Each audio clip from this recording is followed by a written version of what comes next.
இதயம் serial June 10 எபிசோட்கான ஒரு சின்ன ப்ரோமோ ரிவ்யூ பார்க்கலாம் வாங்க. அதுக்கு முன்னாடி என்னுடைய சேனலை நீங்கள் சப்ஸ்கிரைப் பண்ணலைன்னா மறக்காமல் சப்ஸ்கிரைப் பண்ணிக்கோங்க. பக்கத்தில் இருக்கிற பெல் பட்டனையும் ப்ரெஸ் பண்ணிக்கோங்க. ஸ்வேதா பாரதி கிட்ட, என்ன பாரதி, முதல் நாளே நான் உங்ககிட்ட ஒரு சில ஒர்க் எல்லாம் கம்ப்ளீட் பண்ண சொல்லி கொடுத்துருந்தேன், முடிச்சிட்டிங்களா அப்படின்னு கேட்க, அப்போ பாரதி நீங்கள் கொடுத்த 8 ஃபைலில் 7 ஃபைலை முடிச்சிட்டேன், இப்போது ஒரே ஒரு ஃபைல் மட்டும்தான் பெண்டிங்கில் இருக்குது, அதை பற்றி ஒரு சில கேள்வி நான் உங்ககிட்ட கேட்கணும், நீங்கள் தான் பதில் சொல்லணும் அப்படின்னு சொன்ன உடனே ஸ்வேதாவுக்கு கோவம் வருது.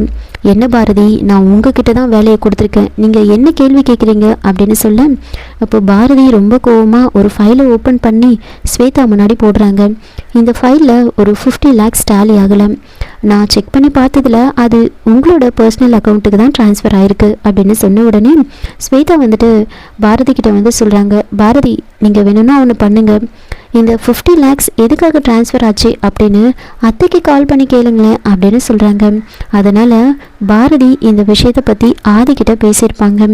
ஆதியும் இந்த விஷயத்தை பற்றி சாரதா கிட்ட வந்து பேசுகிறாங்க. அம்மா, நேற்று பாரதி நம்ம கம்பெனி அக்கௌண்ட்ஸை வந்து செக் பண்ணி பார்த்துருக்காங்க, அதில் ஒரு 50 lakhs வந்து டேலி ஆகாமல் இருந்திருக்கு, அது வந்து பர்சனல் அக்கௌண்ட்டுக்கு தான் ட்ரான்ஸ்ஃபர் ஆகிருக்கு. இதை பற்றி ஸ்வேதா கிட்ட கேட்கும்போது நீங்கள் சொல்லி தான் வந்து ட்ரான்ஸ்ஃபர் பண்ணதா ஸ்வேதா வந்து சொல்லியிருக்கா, அதை பற்றி உங்ககிட்ட பேசலாம் தாம்மா வந்தேன் அப்படின்னு சொன்ன உடனே சாரதாவுக்கு பயங்கரமாக வந்து கோவம் வருது. வீட்டில் இருக்கிறவங்க எல்லாருமே வந்துடுறாங்க. பாரதியும் அங்கே தான் நின்றுட்டுருக்காங்க. சாரதா ரொம்ப கோவமாக ஆதிக்கிட்ட, இங்கே பாராதி, உனக்காக நான் எவ்வளோ விஷயங்களை அட்ஜஸ்ட் பண்ணிக்கிட்டேன், இப்போ வந்து கம்பெனி அக்கௌண்ட்ஸை செக் பண்ணி பார்த்துட்டு இந்த பணம் எதுக்காக போச்சு, அதை எதுக்காக ட்ரான்ஸ்ஃபர் பண்ணிங்கலாம் என்னை வந்து கேள்வி கேட்கக்கூடாது, இந்த வீட்டில் இருக்கிறவங்க யாருமே என்னை கேள்வி கேட்கக்கூடாது, குறிப்பாக பாரதிக்கு என்னை கேள்வி கேட்குற தகுதியே கிடையாது அப்படின்னு சொல்கிறாங்க.